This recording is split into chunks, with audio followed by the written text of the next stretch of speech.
Bom dia, pessoal. Bom dia, pessoal. Vamos lá falar um pouco do mês passado, como é que foram as coisas.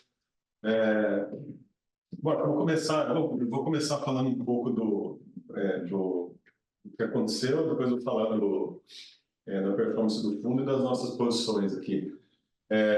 No mês passado, né, todo mundo viu, teve, na verdade, duas partes. Teve a primeira quinzena até o dia 17, se não me engano, e de lá em diante, que foi quando o Nasdaq começou a cair bastante, né?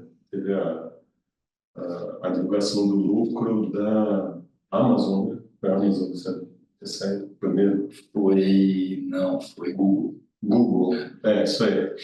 E aí trigou essa queda enorme, né? Quer dizer, um pouco lá, e aí depois teve o problema no Japão, né? Com essa andada do câmbio lá, queda da bolsa, queda e depois alta, mas enfim, o cenário aparentemente esparramou um pouco dos problemas aí. Acho que, assim, depois o Elson comenta melhor, mas a gente também ficou mais próximo de um corte de juros lá fora, né, nos Estados Unidos. Então, assim, esse é um fator positivo para os mercados também. Mas, por outro lado, como você teve dados aí de emprego um pouco piores, talvez tenha algum problema, né? O mercado começou a precificar em parte, precificar a recessão também lá fora. Então, um outro risco também que a gente vai enfrentar daqui para frente.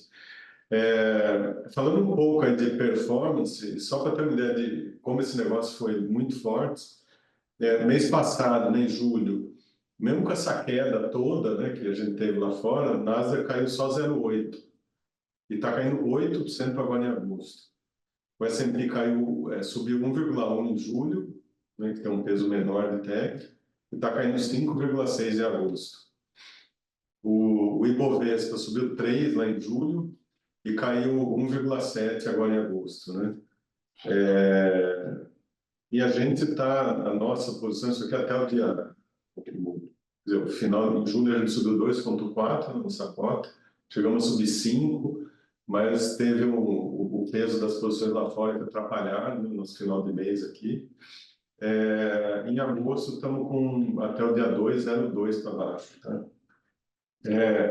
Em relação às posições, o que a gente fez é o que a gente já vinha tendo de posição no fundo ao longo desse ano. A gente vinha tendo já uma posição relevante utilities, e essa posição foi aumentada, né? A gente partiu lá no começo do ano, a gente partiu com 15%, mês passado a gente tinha 18%, e mês passado, para o fechamento de junho, né? O último fechamento antes de julho, a gente tinha 18%, fechamento de julho a gente tinha 22%.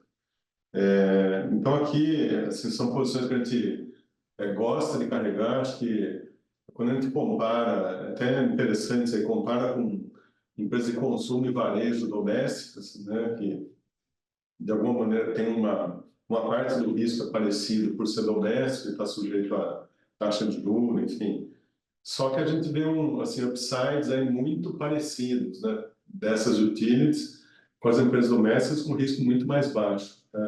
O que a gente tem enxergado é uma TIR real dessas empresas aí na ordem de 10 a 12, 15%, tá? Depende do papel, né? Se a gente pegar a Eletrobras, está mais para 15%, pegar Copel, alguma coisa como 12%, Equatorial mais para 9, 10%. Então, assim, é uma carteira interessante aqui.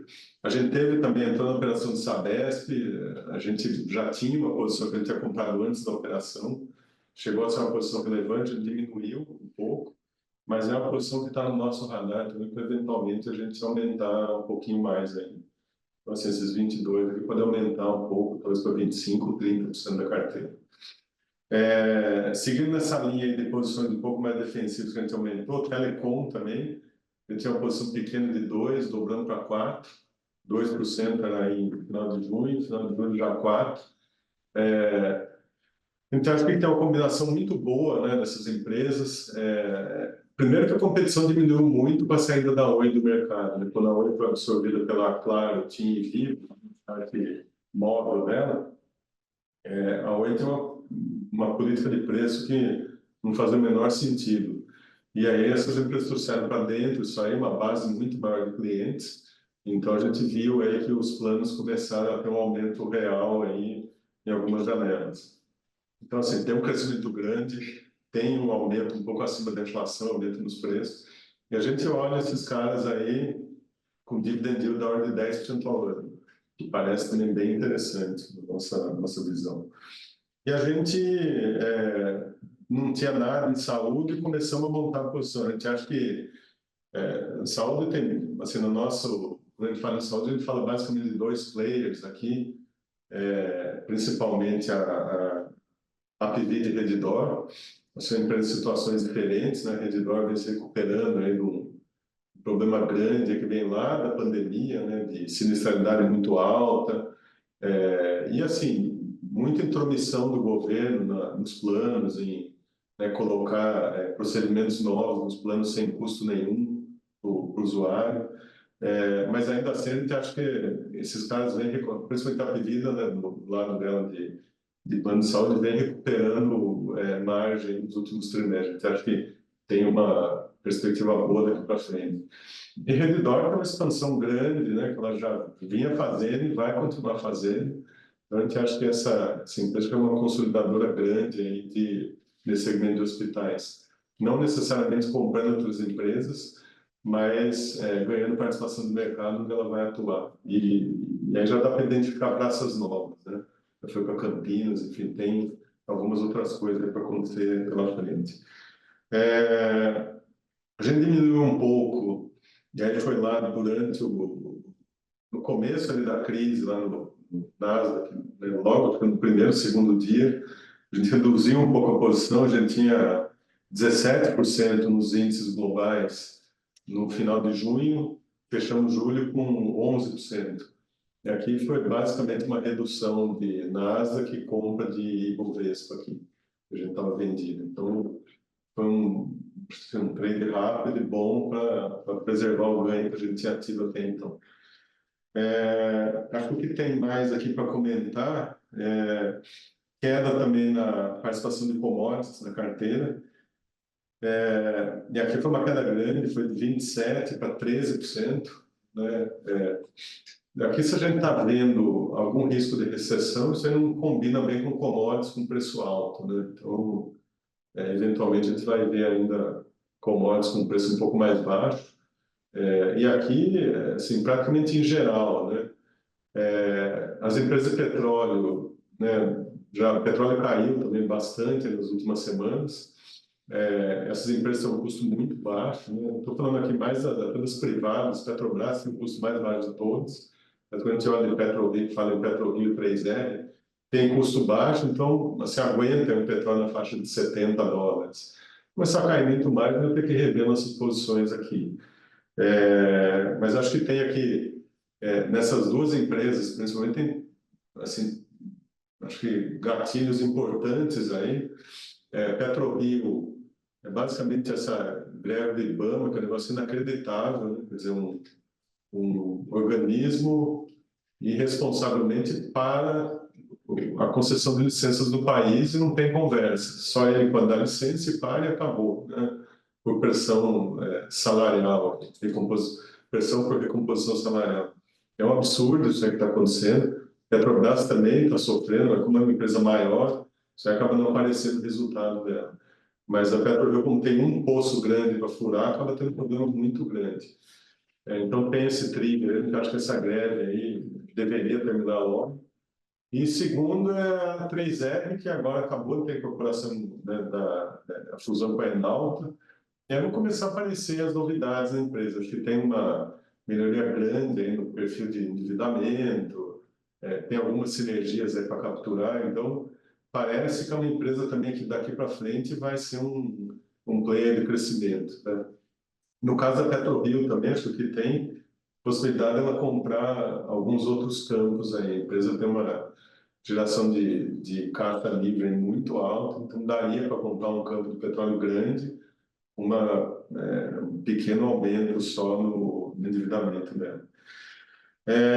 Então, assim, um pouco, só para fechar aqui como nós estamos posicionados, né? Além dessa posição grande utilities, né, contando setor elétrico, saneamento e telecom, a gente tem 26% de utilities, uma posição grande, talvez até aumente um pouco mais. A gente tem uma posição que a gente até aumentou um pouco no varejo, esqueci de comentar aqui, foi um aumento relevante de 7 para 16, de um mês para o outro. Aqui porque a gente acha que tem alguns plays de resultado para fazer. A gente acha que tem empresas que estão muito mal classificadas e que devem ter um resultado melhor do que está nas expectativas do mercado, né? Uma delas que a gente já até vendeu foi a SBF, e o resultado muito melhor do que o mercado imaginava. A gente tem uma posição que não era grande, mas assim, deu um ganho importante para o fundo também. Aqui é uma posição que, assim, acho que talvez com os dias contados, né? Passou o resultado, a gente diminui aqui, talvez aumente um pouco mais ainda essa posição de títulos ou bancos também, que a gente tem uma posição que hoje é muito pequena. O caixa. Ou caixa também, locadoras de veículos, a gente tem uma posição hoje de 8% do PL, então se a gente contar varejo com 16, mais 8 de locadoras, a gente está com já 24% aqui em domésticos, mais um pouco em consumo ainda, que é uns 7%, vale 30% aqui. São posições que têm assim, uma ligação muito grande com juro, né, inflação, juro, crescimento, enfim.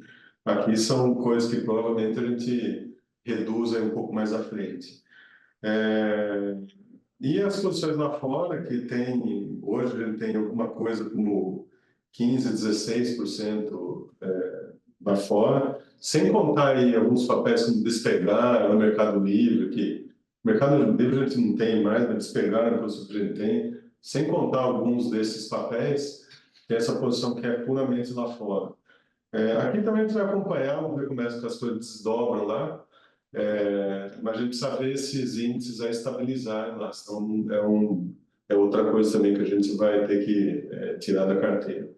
Mas, enfim, acho que nós temos hoje posições um pouco mais defensivas, né, no geral aí, e olhando para a posição do fundo net comprado, a gente hoje está com os 98, 99, chegamos a fazer alguns trades a semana passada em índice, em outros instrumentos aí, mas seguindo com essa posição. E a bruta está um pouquinho maior do que o nosso carrego, que é 120, né, que é esses 10% de long shorts que em geral a gente faz. A gente tem uma posição de small contra a nova também. A gente acha que o small está devendo uma recuperada depois da queda que teve mês passado. Então hoje a gente está mais ou menos 130, mas com viés de voltar para os 120, ou até abaixo disso. Pessoal, da minha parte é isso. Vou passar aqui para o Elson e depois eu volto para as perguntas. Legal, bom dia, pessoal.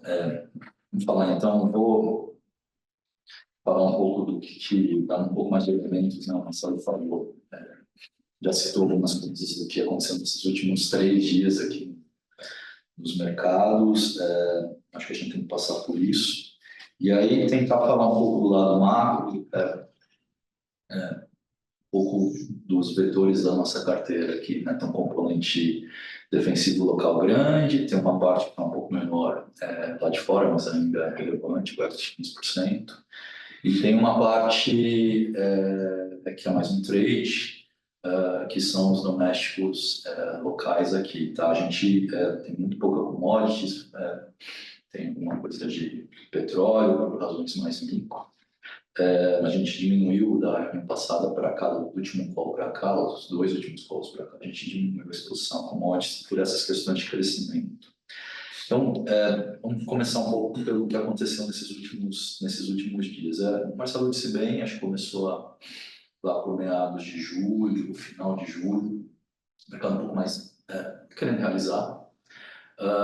2 coisas aqui estavam acontecendo. Uma era essa mudança de policy do BOJ, então subida de juros, e aí depois na reunião do BOJ ficou mais claro que a subida era um pouco maior do que o mercado estava esperando, tem uma sequência aqui, não é só um ajuste de nível. E, em paralelo, um pouco depois, quer dizer, os movimentos foram mais ou menos, vieram mais ou menos juntos. Tinha uma ansiedade em relação à temporada de earnings aí, principalmente das grandes techs americanas. Isso é basicamente o mercado hoje, né? Muita coisa nas expectativas, quase todos os últimos, as últimas temporadas de resultado, mesmo com expectativas elevadas, as empresas outperformaram, entregaram mais. Dessa vez o mercado estava querendo realizar, eu acho que se você olhar no geral os resultados, Marcelo pode falar isso com mais propriedade do que eu, mas assim, em geral os resultados foram ok. Mas se você tinha alguns senãos resultados, os papéis caíram mais. O mercado estava querendo realizar um pouco, a gente diminuiu um pouco por essa razão. Acho que não tira o mérito da história de longo prazo de AI, dos ganhos que você vai ter dentro desse segmento, das perspectivas de longo prazo no mercado de ação americano, mas assim, era um mercado que já estava um pouco querendo vender. Bom, o que aconteceu de quinta-feira para cá? Eu acho que aí o movimento tomou uma aceleração talvez excessiva. Teve um fundamento, assim, acho que você não ia ter um sell-off tão grande só por resultado ou pelo BOJ. Eu acho que o grande fundamento foi, claro, o primeiro veio o ISM, que é o PMI para a US, na quinta-feira, veio com uma cara mais feia, todos os breakdowns mostrando desaceleração. E, finalmente, o payroll muito mais negativo, né? Na sexta-feira, vem 114, o payroll vem 114 mil. E um negócio que preocupou o mercado, a taxa de desemprego subiu um pouco mais para 4,3. Então, você está pegando alguma aceleração no desemprego. E o payroll veio, as contratações são um pouco menores. O mercado, com o plano de fundo já um pouco mais vendedor, olhou para isso, começou a precificar um receio grande de recessão, e aí isso se somou técnico puxado, positioning muito grande em vários desses cases. Você tem é difícil dizer o tamanho disso, mas você tem esses fundos que são mais passivos, né, que têm regras, são mais sistemáticos nas regras de operar, as vols abrem, os fundos vendem, o mercado fica muito path dependent. Acho que isso explica a abertura de ontem. Você ter a Ásia abrindo já muito para baixo e VIX chegando a bater mais 60. VIX a mais de 60 é um nível que se aproxima a Covid e a crise financeira, muito mais do que, por exemplo, crise da Europa, 2011, não chegamos nisso. Lá atrás, Nasdaq e tudo mais, assim, esse VIX nesses níveis é uma crise gigantesca. E claro, a gente não está lá. Acho que foi um ajuste menos por fundamento e mais por positioning e por esses mandatos mais passivos que você tem pelo mercado, aparentemente. As vozes caindo, né, desde ontem à tarde, hoje esse VIX que foi 60, já está 60 plus, já está perto dos 30, ainda longe dos 15 com 20 das semanas anteriores. Mas eu acho que essa correção vai vir. Tá? Então, tem uma parte aqui que é meio pânico, desespero e amplificação que essas estratégias geram para os mercados, que acho que a gente vai ter que o mercado vai corrigir, isso vem provavelmente rápido.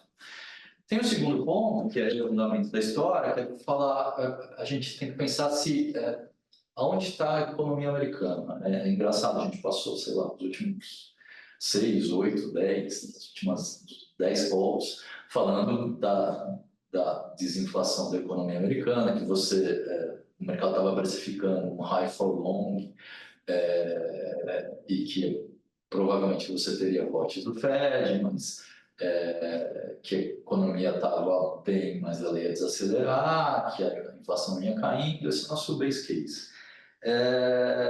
O mercado demorou para comprar essa ideia. Eu acho que começou a comprar essa ideia só a partir de abril e maio. E ele foi rapidamente para outro extremo. O mercado começou a olhar, principalmente depois do payroll, os riscos de recessão.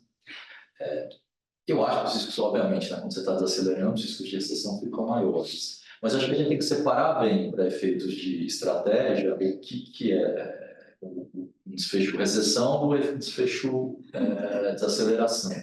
Desaceleração, ainda que seja importante na economia americana, não é um case positivo para emerging markets em geral. Duas razões. Uma, você compensa o crescimento menor de US por queda maior na taxa de juros. E a segunda, consequência disso, o dinheiro se espalha. Então, você tem a apreciação de outras moedas. Você tira essa excepcionalidade da economia americana. Acho que tem um case que fica mais preservado para isso, desde que o AI entregue, que são os cases de tech. Se a AI entregar, tech é um case defensivo. Ele está muito pouco relacionado ao ciclo americano, mas a tendência de ganho de produtividade e rentabilidade que a AI acaba gerando. Então, esse pedaço fica mais defensivo e o outro pedaço que ganha nessa história é mercados emergentes. Tá?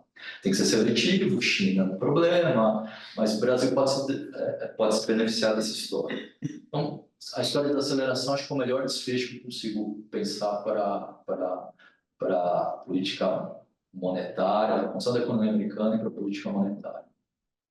A recessão é um troço mais complicado. A recessão, estou falando de recessões mais agudas, em que o PIB cai de uma maneira mais abrupta.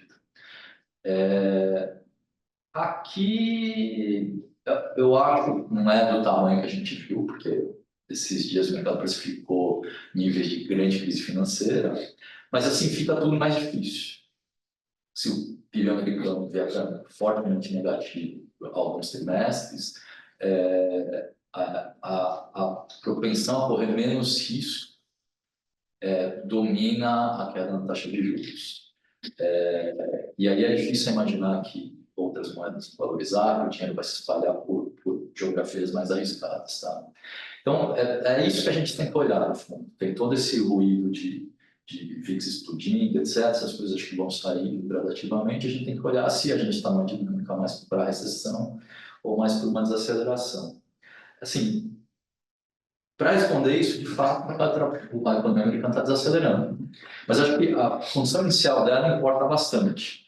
A gente fechou ano passado crescendo, eles, né, os Estados Unidos, fecharam ano passado crescendo 3%. Esses números vêm convergindo para alguma coisa perto de 2,5% no final do ano. Se você olhar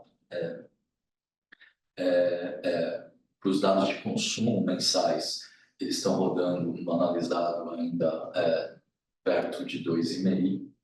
E no year-on-year também, 2,5% no segundo trimestre. Então, os números, você está partindo de um patamar elevado, mas você está gradativamente desacelerando. Eu acho que a gente vai dar uma pernada de desaceleração maior agora. Tem duas razões para isso. Uma, o mercado de trabalho, até então, vinha fazendo o ajuste, fechando vagas. A gente partiu de uma situação em que você tinha um desequilíbrio muito grande no mercado de trabalho, muito mais demanda trabalho do que oferta. Então, as empresas não estavam conseguindo fechar as vagas que abriam, contratar para fechar as vagas que abriam. Conforme a economia foi desacelerando, elas foram simplesmente fechando as vagas que estavam abertas. Esse é o ajuste sem dor. Hoje, quando eu olho para isso, a relação entre vagas e desempregados, que mede exatamente aonde está vindo esse ajuste, já está muito próximo ao que você tinha no pré-pandemia. Então, desacelerações maiores agora, isso me diz que desacelerações maiores agora vão vir provavelmente de desemprego. Não vai ser tanto fechando vaga que está em aberto, ela já está ajustada, vai ser aumentando, diminuindo a contratação, mandando mais gente embora. Isso tem mais efeito sobre a demanda agregada. Então, a gente provavelmente vai ver uma pernada maior para baixo agora. Outro ponto o consumo hoje é mais dependente do mercado de trabalho. aquele excedente de poupança que os americanos tiveram ao longo de toda a pandemia já foi gasto. Mercado de ações e uma parte do mercado imobiliário vindo bem, acho que ajuda, mas ajuda muito na alta renda. Nas rendas mais baixas, está tudo muito dependente do mercado de trabalho e está mais dependente do mercado de trabalho do que no passado, que há 2 anos.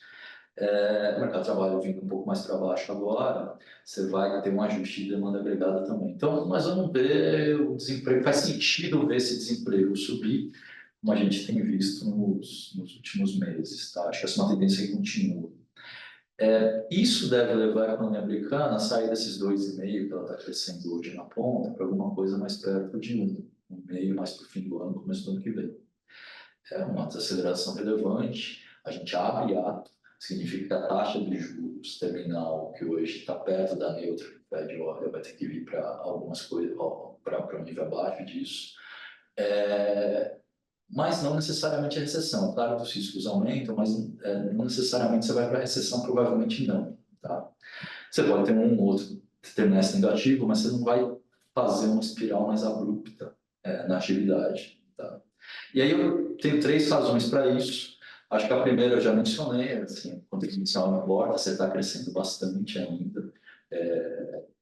As condições das famílias ainda são favoráveis, ainda que na baixa renda você tem alguns cracks já, mas assim, as condições na média das famílias são mais favoráveis. E você está partindo do mercado de trabalho muito aquecido. Então, o mercado está com uma recessão com desemprego a 4,3. Então, assim, a condição inicial importa. Importa porque aí acho que a gente entra no segundo ponto, como você passou essa fase toda de desaceleração com famílias e empresas muito bem, eu não tenho nenhum problema de excesso de alavancagem. No mercado de trabalho que estava suprindo renda para as famílias de renda média ou renda mais baixa. Todo mundo está tranquilo no seu mortgage mais antigo, não teve nenhum grande problema de financiamento, a gente não tem problema no mercado de imobiliário residencial, não tem problema no sistema financeiro aparente. Tivemos alguns problemas nos bancos menores lá no começo do ano passado, o sistema passou super bem por isso. E as empresas também estão... A gente tem que lembrar que as empresas fizeram dívida, contraíram uma dívida muito barata lá atrás, essa dívida vai vencendo, claro, mas elas, pelo menos nas grandes empresas, o equity subiu no caro. Então, não tem problema de excesso de alavancagem como nos ciclos mais abruptos, tá? E o terceiro ponto, acho que é o mais importante de todos, o Fed tem juros para caramba para baixar, muito diferente dos outros ciclos. E aqui eu acho que ele vai exercer na plenitude. Talvez demore, a gente pode até discutir, acho que ele tinha condições para baixar já em julho, não voltou a economia lá. Mas ele pode simplesmente acelerar o pace. O que ele vai fazer? Se eu estiver correto na avaliação aqui de cenário, esse pedido para alguma coisa mais perto de 1, ele vai fazer uma sequência boa de corte de meio, não corte de 25 como o mercado vinha projetando, e vai botar essa taxa abaixo da neutra, não parando perto da neutra, como o mercado também vinha projetando lá atrás. Então, o mercado estava precificado por uma coisa que era um Uber soft landing, a gente vai fazer uma coisa que é um pouco mais abrupta, então tem um pouco mais de atividade para US, mas tem uma queda de juros muito grande aqui pela frente, eu acho que isso mais do que compensa. Então, quando eu olho para isso, parece um bom ambiente para ter exposição em yen, mesmo os ienes mais mancos, tipo a gente, que por nossos erros de hipótese, a gente fica lá para o fim da curva, lá para o fim da curva, acho que a gente acaba se beneficiando também.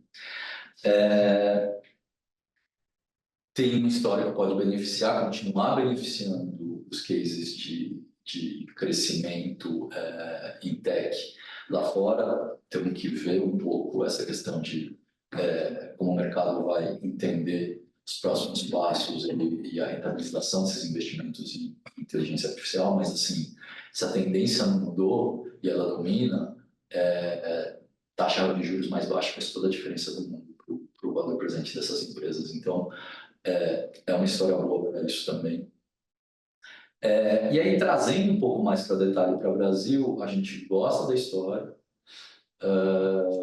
mas acho que faz diferença um pouco a maneira como você pensa a alocação aqui. Então, commodities, eu mencionei no começo, acho difícil ter, você está desacelerando o US, é importante, você está desacelerando a Europa, e claramente a China não está vindo. Então, enquanto a China não fizer um movimento mais forte de policy, e por enquanto a gente não está vendo sinais disso, é difícil ter commodities. Acho que nos domésticos, esse câmbio a 5,70, os múltiplos onde estão, e a gente, os resultados das empresas domésticas vindo bem, a minha impressão é que a gente está late cycle nessa história. A gente não está, não é uma venda clara. É que o fundamento é que atrapalha. E aí, como o fiscal vem piorando na tendência, e a atividade veio recuperando um pouco mais rápido, eu acho que a gente tem que pensar os domésticos muito em cima do que a ata do Copom disse hoje. Quer dizer, o que o Copom disse lá é que se tudo der certo, ele mantém os juros onde estão. Se der alguma coisa errada, eles vão ter que subir juros. Então, se tudo der certo, a gente está meio late cycle. Se tudo der errado, a gente já está na fase ruim do ciclo. O Copom subindo os juros, e é o melhor momento de atividade, mas o Copom começa a subir juros. É difícil dizer aonde a gente está. Eu acho que o Copom, para subir juros, ele vai olhar. Acho que a ata foi boa no sentido de ter uma unanimidade até surpreendente em relação às avaliações lá. Eles dizem claramente que se as situações, expectativas e câmbios se deteriorarem ou seguirem deteriorando, eles vão agir, isso também. Então, no fundo, está um pouco dependente disso. Tá? Se você entra num ciclo de corte de juros um pouco mais acentuado para o US, acho que é pouco esperar. E no fundo, o que você tem, quando você olha para câmbio, para a curva, que tem bastante volume, e para esses ciclos domésticos, você tem que fazer alguma correção aqui para isso. Acho que uma correção pode ser boa, pode ser importante, faz sentido ter posição, ela não pode ser muito estrutural, ela é um trade. Porque, no fundo, a gente está se aproximando do final do ciclo. A atividade é forte, a inflação converge, as expectativas estão lá em cima, a gente sabe que o fiscal do ano que vem é ainda pior do que o fiscal desse ano, e perto da eleição pior ainda, e o BC, o novo BC vai ter uma curva de credibilidade aí que está tentando construir, mas a rampa é alta. Então, acho que isso bota um cap nessas histórias, mas tem alguma recuperação para fazer e ela é muito ligada ao cenário global, um cenário global de redução de juros mais forte. Tá? Então, em conclusão, a gente acha que estruturalmente, ou pensando, alongando um pouco o trade, faz sentido os defensivos aqui. Então, utilities acho que é um veículo bacana para isso. Vamos pensar que você tem prêmios para cair ainda nas curvas lá fora, principalmente parte intermediária. Os papéis estão pagando tiers violentas. Mesmo que você suba um pouco os juros aqui, eu acho que quando você olha para a curva, tem que fechar esse gap. Então faz sentido para isso. Acho que é um bom trade de carrego, inclusive. Os cíclicos são trade, não dá para ter commodities. E aí eu acho que a gente tem que pegar um pouco essa recuperação que a gente tem com as quedas nas bolsas que a gente está esperando, ou desse exagero todo que a gente viu de sexta-feira para cá, nesses cases globais, mas aí repensar se faz sentido ter isso, de repente poder ter caixa, poder ter uma coisa mais defensiva aqui também. Mas, assim, sempre pensando que tem uma tendência lá muito positiva. É difícil, essas correções de mercado são difíceis de você dizer quando acabar, mas tem uma tendência lá positiva, tá? Acho que é isso. Não sei se a gente tem perguntas.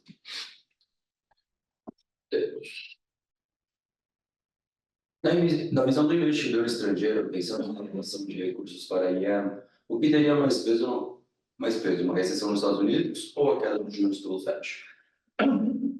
Acho que eu passei por isso, né? Depende um pouco.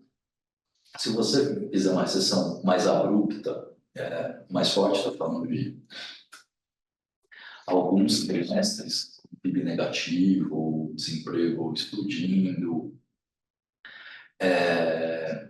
e a absorção doméstica vindo rapidamente para baixo, acho que aí vem de tudo, não tem muito o que falar. Assim, você tem que ficar. A aversão a risco acho que prevalece. Tá?